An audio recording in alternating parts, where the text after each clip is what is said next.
Today, we're diving into a gripping story that will leave you speechless. It's a story of love, betrayal, and the strength to rebuild when everything comes crashing down. Before we get started, don't forget to hit that subscribe button and ring the notification bell so you never miss my new video. We're here to explore the raw, unfiltered truth behind these stories and uncover the lessons they hold. Let's not waste any more time, and here is the story. 2 stories about cheating today for you guys, my dear listeners. Let's start with the first one. My wife cheated on me with a guy named Chad from her office. I found out when she forgot to log out of her Facebook Messenger on the laptop and I saw a message from Chad. Instead of reacting immediately, I decided to keep my cool and think things through. I didn't want to regret my actions later, like my brother did when he went through a similar situation. He wished he had been more methodical and done something big to bring it all down. I didn't want to feel that way, so I decided to get my anger out in a way that would hurt both my wife and Chad. I wanted revenge that would be absolutely devastating. After a few days of plotting, I realized that the best course of action would be to invite Chad's wife, Sarah, on a surprise double date. I messaged Sarah on Facebook and asked if we could talk over the phone. I figured she would want to know about her husband's infidelity and maybe she could help me put an end to the affair. To my surprise, she agreed to meet with us. Sarah was incredibly cool and collected about the whole thing. Instead of freaking out or getting upset, she actually wanted to get revenge too. Then, she came up with a devious plan that would ensure both of our cheating partners would get a taste of their own medicine. Sarah suggested that we go out on a date when we knew Jane and Chad would be sneaking around together. We would make sure they saw us cheating on them too. This would really mess with their heads and also provide some fantastic nuclear revenge. I have to admit, I was hesitant at first, but the more I thought about it, the more I loved the idea.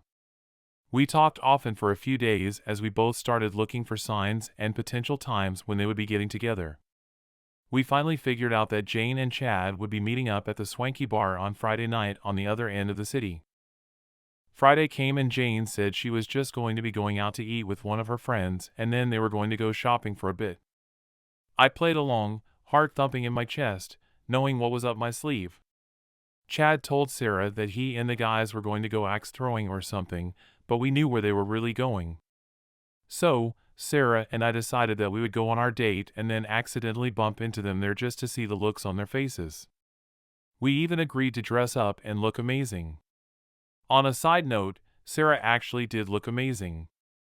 That didn't hurt a thing. When my wife was leaving, I acted completely normal. When she was officially in her car and driving away, I went into quick action and got ready for mine and Sarah's big night on the town. I picked up Sarah, and we began to drive, talking excitedly about how this was going to go. We both also felt waves of excitement and nervousness. Sadness and frustration overwhelmed me, but the adrenaline kept us going on our path to revenge. When we arrived at the bar, we spotted Jane and Chad in a cozy corner, laughing, smiling, and flirting with each other. My heart raced as Sarah and I walked over to a table just far enough away to not be immediately noticed but definitely viewable from the location. We held hands and pretended that all was well and normal. We ordered some drinks and an appetizer, each one of us peeking over until finally, they noticed us. The moment they saw us was absolutely priceless. Their eyes went wide, and they looked like they had just seen a ghost. I could practically see the cogs turning in their heads as they tried to process what was happening. Sarah quickly said, "They see us. You should kiss me." For a split second, I couldn't even imagine doing that, but then a moment later, I gave in and gave Sarah a nice, long, passionate kiss fueled by our mutual anger. I rubbed my eyes and peeked through my hands and could see them all in a tizzy, a mix of emotions they must have been feeling, furious, exposed, confused, the list could go on and on. Finally, after about 15 minutes of our laughter and flirting, Chad mustered up the courage to come over and confront us. He stammered something about it being a huge coincidence that we were both there and demanded to know what was going on. I played it cool, acting like it was no big deal. "Oh hey, Chad," I said, as if we were old friends. "What a surprise to see you here. Sarah and I just decided to grab a drink for the hell of it. You remember Sarah, don't you? She's your wife. Chad's face went beet red, and he started to stutter even more. Jane, who had been watching the whole interaction from their table, looked horrified and like she was about to cry. Before he could say anything else, Sarah chimed in, "Oh, come on, Chad. It's not like we're doing anything wrong. We're just two people having a good time, just like you and Jane." The look on their faces was absolutely priceless. They were both caught red-handed, and they knew it. Kindly remind you to subscribe my channel. Chad clearly had a loss for words, mumbled some excuse about needing to use the restroom, and then quickly disappeared. Jane, on the other hand, couldn't take it anymore. She stood up from her seat, tears streaming down her face, and stormed out of the bar. It was clear that she never expected to be on the receiving end of her own deceit. With our mission accomplished, Sarah and I shared a high five and a knowing glance. The satisfaction of knowing that we had successfully turned the tables on our cheating spouses was indescribable. We stayed at the bar for a while longer, finishing our drinks and getting to know each other better.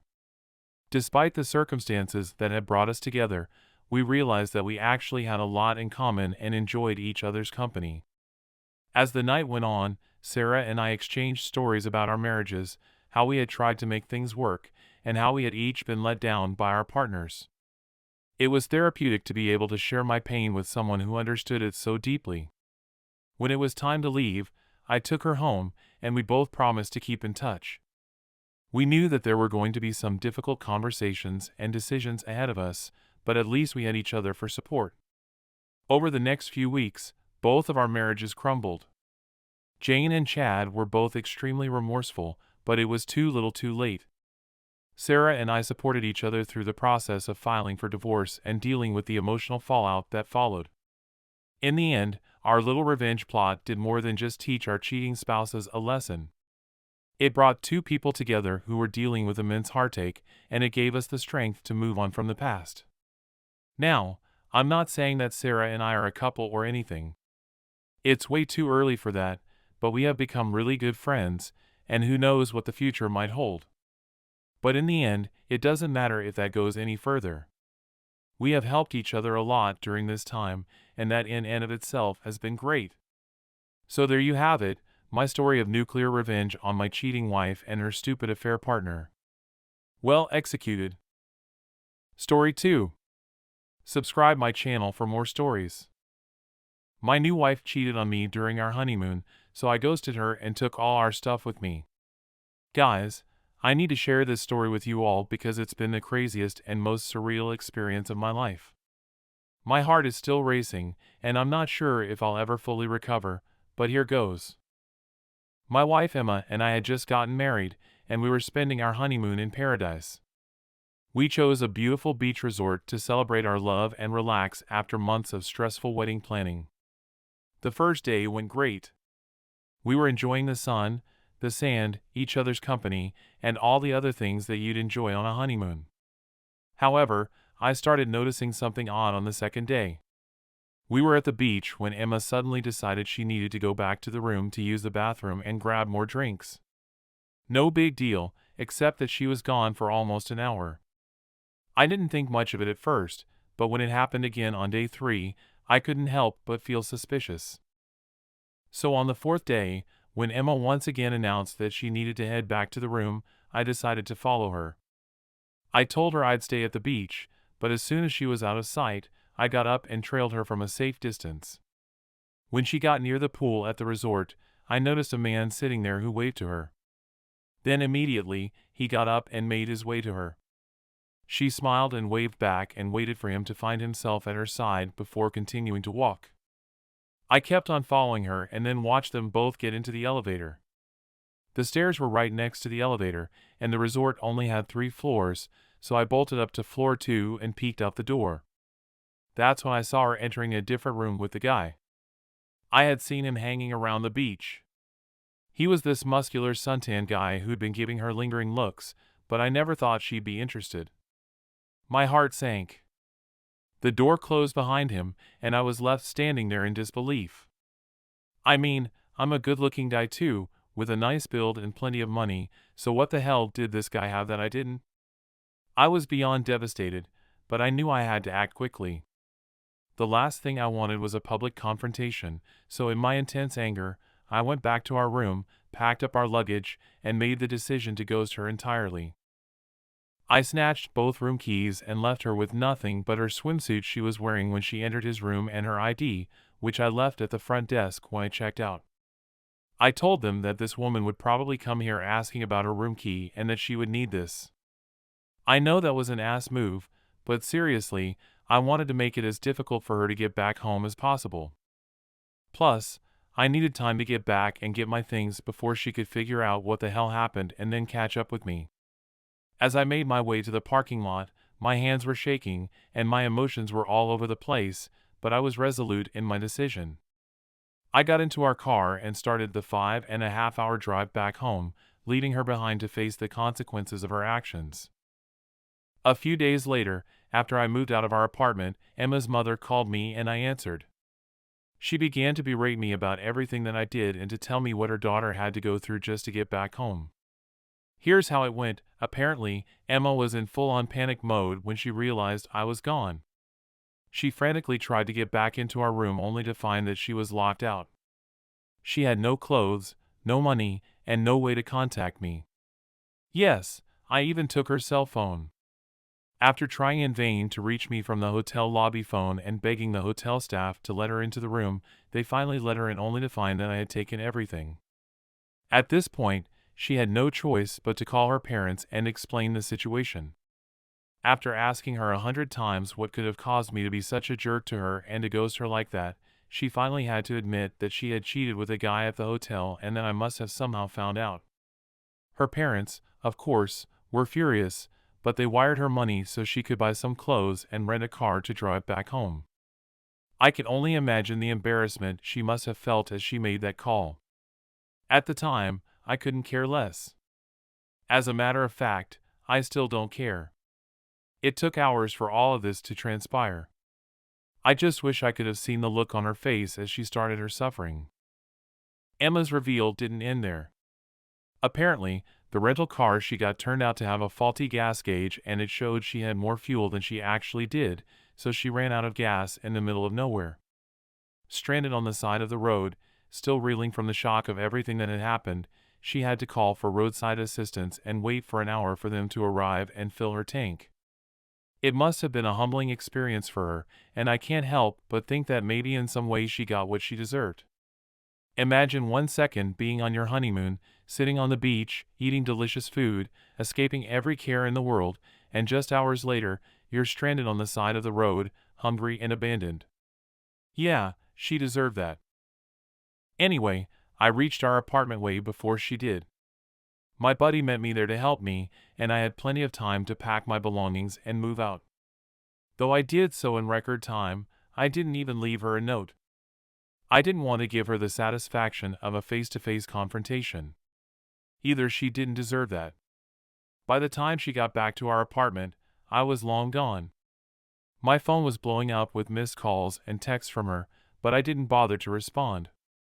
Her betrayal had cut me too deep, and I couldn't bear to hear her voice or see her name on my screen, so I changed my phone number and deleted her contact info from my phone. I also unfriended her and blocked her on Messenger. I left no direct path for her to get to me. In the days that followed, I received messages from her friends and family through Facebook. Some berated me for my actions, others sympathized with me and offered their support. I didn't even respond to any of them. It was a whirlwind of emotions, but I knew deep down that I had made the right choice. My trust in Emma was shattered, and there was no coming back from that. A few weeks after the incident, I finally received a long letter from Emma. She sent it to my parents' house. It was filled with apologies and explanations for her actions. She tried to justify her behavior, claiming it was a momentary lapse in judgment and that she still loved me. While I could see the pain in her words, it didn't change the fact that she had betrayed me in the worst possible way. I didn't respond to the letter, and I haven't spoken to her since. So that's it, that's my story. Well, he didn't give an inch there, did he? Why would she cheat on him literally a few days into their marriage? Did he take his revenge too far? Let me know your thoughts in the comments below. When you subscribe, be sure to click the notification bell. So there you have it, the shocking truth about infidelity and the emotional roller coaster it can put you through. But remember, you're not alone in this. We're building a community here at Truth About Abuse, and every one of our 1,000-strong family members is invaluable. If you or someone you know has been through a similar situation, share your story in the comments below. Let's connect, support each other, and learn from our experiences. We might be 1,000 now, but together, we're a force to be reckoned with. Stay strong, stay tuned, and let's keep unveiling the truth together.